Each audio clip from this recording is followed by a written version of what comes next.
Bonjour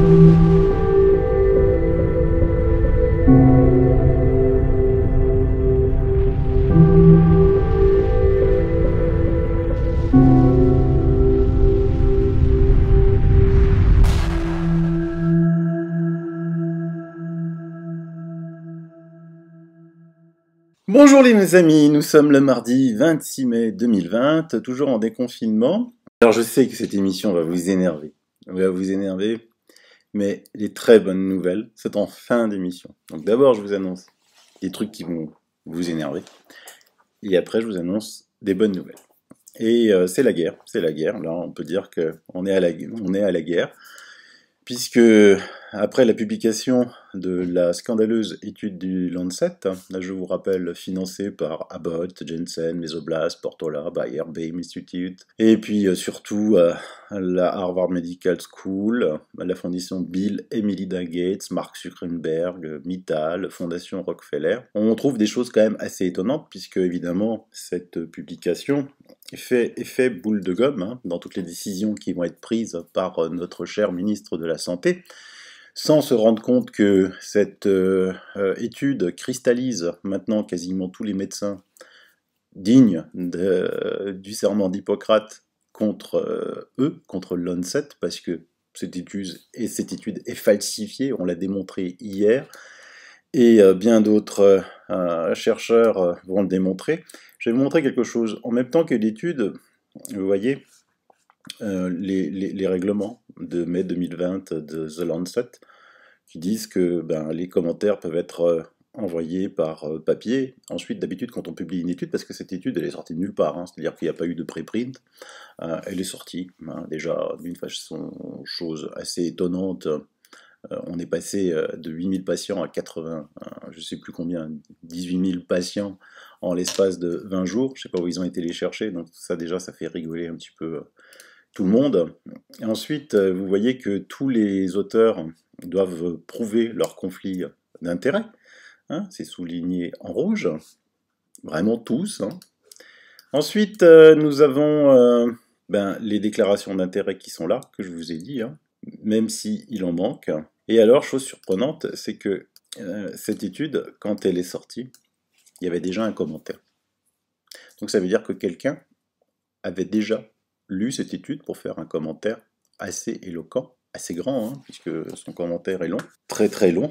Donc il avait bien analysé toutes les données. Et qui est ce monsieur? C'est monsieur Christian Funk Brentano et monsieur Joe Ilisalem. Et Christian Funk Brentano est de l'APHP et a des liens avec l'INSERM en France.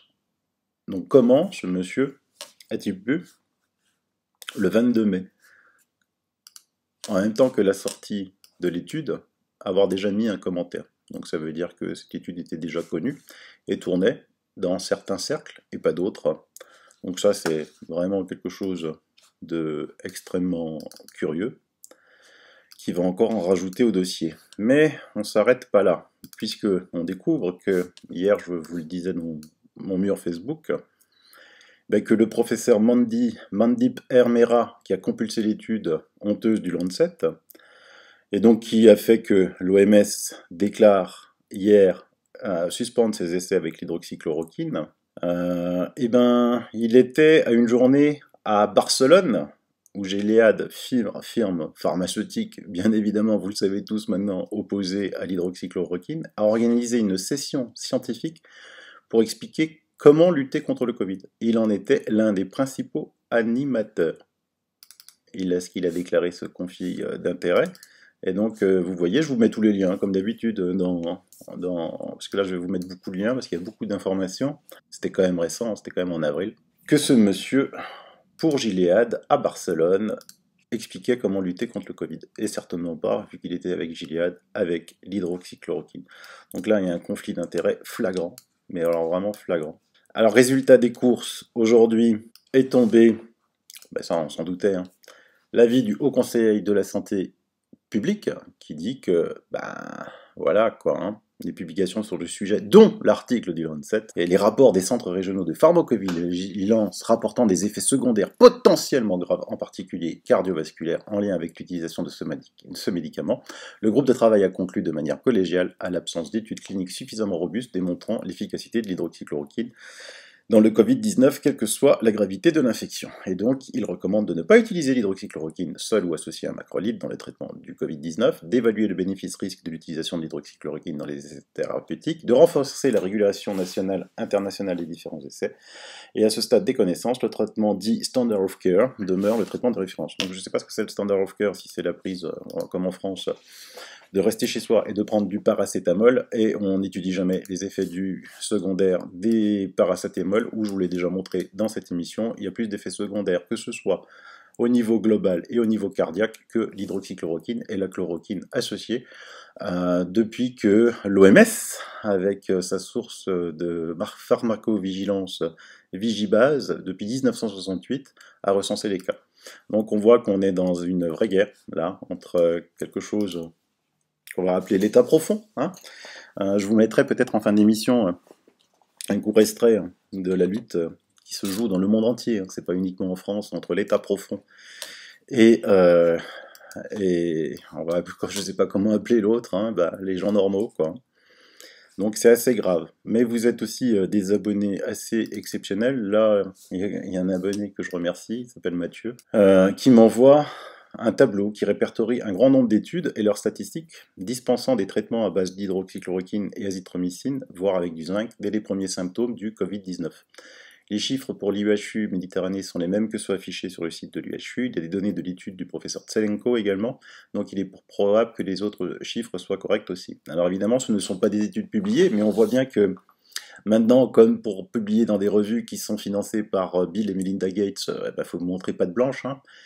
Dans les plus grandes revues, ni même publiées tout court, mais leurs statistiques de survie sont excellentes. J'ai trouvé ce lien dans les commentaires à l'étude préprime HCQ sur les vétérans US atteints du Covid sévère, concluant qu'aucune preuve de l'utilisation de l'hydroxychloroquine avec ou sans azithromycine réduisait le risque de ventilation mécanique chez les patients hospitalisés avec Covid-19. Et pour cause, il s'agit de patients âgés et atteints de Covid-19 sévère sous respiratoire. Mais il y a aussi une étude chinoise étonnante. Une faible dose d'hydroxychloroquine réduit la mortalité des patients gravement malades atteints du Covid-19 du 15 mai 2020 que j'ai trouvé sur le Twitter du professeur Tselenko. Et quand on clique sur ces liens, c'est juste impressionnant la somme d'informations que l'on a, la somme d'études qui n'ont pas été publiées, qui démontrent que l'utilisation de taux de l'hydroxychloroquine associée à l'azithromycine avec ou sans zinc donne des résultats complètement spectaculaires, mais ça n'intéresse pas Big Pharma, vous l'aurez compris maintenant, ça n'intéresse pas Bill Gates, hein. Et donc, ça continue, la liste, elle est vraiment superbe, c'est un gros travail que Mathieu a fait, avec comme résultat final, vous voyez, après on n'a plus rien à dire, hein. Donc, comparaison des taux de mortalité en France, Bouches-du-Rhône, Marseille, Allemagne, pourcentage des décès sur cas testés positifs. Donc le bleu clair c'est au 18 avril 2020, le bleu foncé c'est au 16 mai 2020. Donc on voit France hors EHPAD, donc on voit qu'il y a beaucoup de morts, hein, les EHPAD apportent beaucoup de morts. Bouches-du-Rhône, hôpitaux. Marseille, toute personne confondue positive. Marseille, personne positive sans traitement. Et Marseille, positive avec traitement. Donc vous voyez 0,405, c'est ce que dit le professeur Raoult, c'est le plus bas ratio au monde, il n'y a pas de mort. Il y a des gens qui disent oui mais c'est parce que Raoult il a testé que des jeunes. Ah ouais, et les vieux ils sont quoi? Ils sont morts à Marseille? Il y a eu une explosion de morts, non, donc vous voyez c'est encore des conneries. Et puis ce qui est intéressant aussi c'est l'Allemagne, hein, parce qu'ils utilisent encore d'autres méthodes, donc on traite. Donc évidemment, tous ces fichiers sont partis aux avocats. On ne peut pas laisser continuer à faire ça. C'est juste impossible. C'est une véritable guerre. Là, on est en vraie guerre. Et pour finir sur le sujet, encore une étude chinoise qui démontre que l'hydroxychloroquine est active. Elle sort juste après l'étude du Lancet qui vient de dire le contraire. Donc cela confirme l'idée que selon l'intérêt de celui qui publie, on peut ou non manipuler les résultats. Les Chinois, en n'ayant pas beaucoup d'intérêt financier, devinez quelle étude est manipulée par qui. L'étude du Lancet était sur tous les plateaux de télé, sur tous les radios, sur tous les médias, mais la chinoise, vous en avez entendu parler? Non, vous n'en entendez pas parler. Alors évidemment, je vous avais dit que ça énerve beaucoup de monde, hein. Donc cet énervement, il est dans le monde entier. Si vous voulez, je vous emmène au Brésil. Qu'est-ce qu'elle dit? C'est des scientifiques et des universitaires brésiliens rédigent une lettre ouverte sur la science de la pandémie du coronavirus. Donc regardez, tous ces scientifiques brésiliens qui en ont aussi ras-le-bol maintenant et qui ont fait une lettre ouverte. Je vous la mets dans les liens, vous l'ouvrez dans Google Chrome, vous appuyez sur traduction et vous avez la traduction complète. Donc en gros, ils disent quoi? Que au cours de cette pandémie, le terme science a été utilisé jusqu'à la nausée, quoi. Répété jusqu'à épuisement, science, science, science, je suis pro-science, car de la science, par la science et à la science, je guide mes décisions et mes actes. Et mes actes. Combien de fois vous avez entendu notre président, nos politiques se dire on fait confiance à la science? Sauf que quand ils disent ça, ils font confiance surtout à un groupe qui n'est pas le meilleur dans les communicable diseases, dans les maladies infectieuses, parce que sinon ils écouteraient tous Raoult, parce que franchement, ça devient quand même, maintenant c'est quasiment une insulte, quoi, aux Français, ce qui se passe. Et donc ils disent que des groupes d'experts scientifiques ou de scientifiques célèbres de YouTube, c'est ce que je vous dis depuis longtemps, hein, dont beaucoup sont encore débutants en sciences, certains ayant une expérience minimale ou nulle de la lutte contre les pandémies, sont sélectionnés par l'establishment et les médias pour donner une aura scientifique au verrouillage et à la condamnation de l'hydroxychloroquine en tant que médicament inefficace, pire en tant que poison mortel. Donc vous voyez tous les débunkers que vous connaissez, qui sont foison sur le net, hein, Tronchambier, Mister Sam, tout ça, bah, c'est des mecs qui sont payés par l'establishment, je vous le dis. Moi, ça fait 5 ans que je vous le dis, hein. Donc, pour moi, c'est pas une découverte, hein. C'est des débunkers professionnels, sont payés. Je vous ai montré dans mes émissions que certains étaient payés directement par l'OMS, enfin, il faut arrêter aussi de dire financement par l'OMS. L'OMS est en ruine, hein. Beaucoup de pays ne payent pas leurs cotisations, mais savez-vous que certains membres de l'OMS ne reçoivent même pas une fiche de salaire de l'OMS. Ils reçoivent une fiche de salaire directement de la fondation de Bill et Melinda Gates. Ça, il faut le savoir aussi, hein. Et donc, ils disent que les désastreuses simulations apocalyptiques du collège impérial, vous savez, ce fameux collège impérial où je vais vous montrer ce statisticien anglais qui a cartographier la pandémie, on en reparlera dans une émission, je vous en avais déjà parlé, qui avait dit que si on ne confinait pas, il y aurait des millions de morts, et qui s'est trompé, on l'a suivi. C'est vraiment un article passionnant. Et il se termine par quelque chose de fantastique, que tous les Brésiliens qui le souhaitent devraient avoir le droit d'être traités avec l'hydroxychloroquine. C'est une décision juridique juste et c'est tout. C'est de la science, pas la science que j'aime ou la science que d'autres se sont appropriées, mais la science que nous avons ici et maintenant, basée sur les faits actuels, basée sur la raison. Enfin, rappelons-nous que face à une nouvelle maladie, à sa progression extrêmement rapide chez les patients les plus affaiblis avec des complications, et tant d'incertitudes dans le diagnostic, et comme nous ne traitons pas des papiers ou des formulaires de santé, mais des personnes, il est impératif que le médecin regarde ses patients en face et décide d'invoquer non pas la science de certains, mais la précieuse boussole de la médecine qui a sauvé de nombreuses vies depuis les débuts de la médecine. Ils disent la médecine est souveraine, le serment d'Hippocrate. Et donc, c'est ce qu'on dit, hein, c'est pour ça qu'on a engagé une action juridique, parce que cela suffit avec cette mascarade. Et puis il faut aussi relativiser, un petit coup de statistique pour relativiser. Depuis le début de l'année, chiffre 26 mai, ça encore c'est un abonné qui me l'a fait, je veux vraiment des abonnés en or, moi. Décès dans le monde, depuis le début de l'année, 21 563 504. Causé par le cancer, 3 292 835. Décès d'enfants de moins de 5 ans. Décès d'enfants de moins de 5 ans. 3 47 505. Décès causés par la cigarette. Enfin, parce qu'on met dans la cigarette. 2 04 274. Décès provoqués par l'alcool. 1 02 775. VIH-Sida, 673 995. Suicide, 429 941. Covid, 348 067. Et encore. N'oubliez pas que partout dans le monde, on met tout dans le Covid.